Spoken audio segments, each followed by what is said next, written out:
The new leader of ZANU-PF, Emmerson Mnangagwa, is expected to return home. According to the state broadcaster ZBC, he is due to be sworn in as interim president on Friday.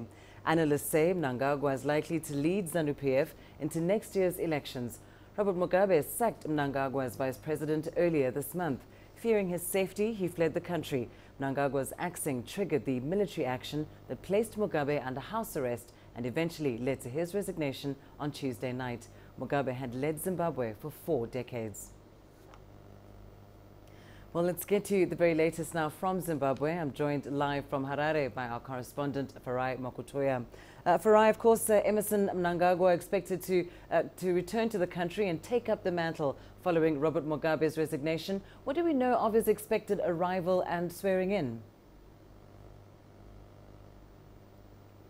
Well, Lindy, we have been told that the former vice president will return this evening at about 6 p.m. local time. It had initially been scheduled for this afternoon, but there's been a change in that time. He's expected this evening at about 6 p.m. And as you quite rightly said, swearing in has been has been set for Friday. At this hour, the Speaker of Parliament, who is the central figure in terms of logistics of this whole process, is addressing a press conference where he's briefing the press of the processes and the logistics, the venue for the swearing-in ceremony, which is due on Friday, and we expect to get more details from that. But as it stands, the former vice president is back in the country tonight. Lindy. And one of the major questions that seems to be surfacing at the moment, of course, is that of what will change under Mnangagwa, considering especially that he was always a very loyal ally of Robert Mugabe and served under him in various positions since the 1980s. Indeed, he served in various positions, state security, defense, rural housing. Several times he acted as finance minister. So he's fairly versatile and multi-talented in terms of, or has had multiple stints of experience in different disciplines. And I think what many people are expecting is for him to address the issues of the economy. He seems to be very respected in the business community, and that is what I think many people are basing their expectations on, that he will appeal to business by doing the things that will attract investment and that are good for business. But I think to shed more light on what we can expect from the Mnangagwa presidency, I'm joined by a guest here, Dr. Davison Gomo. He's an economic analyst. Dr. Gomo, thank you so much for joining us. What can people expect from an Emmerson Mnangagwa presidency? Farai, you'd have seen from the euphoria that was going on in the country following the demise of Robert Mugabe. But part of that euphoria hid a lot of stuff that has to do with very high expectations of the new administration. What's very important to note is that the incoming president is a calm, cool, collected individual who is basically very pragmatic, respected for his business views. In the recent past, you will know that in this country is associated with the success of the command agriculture.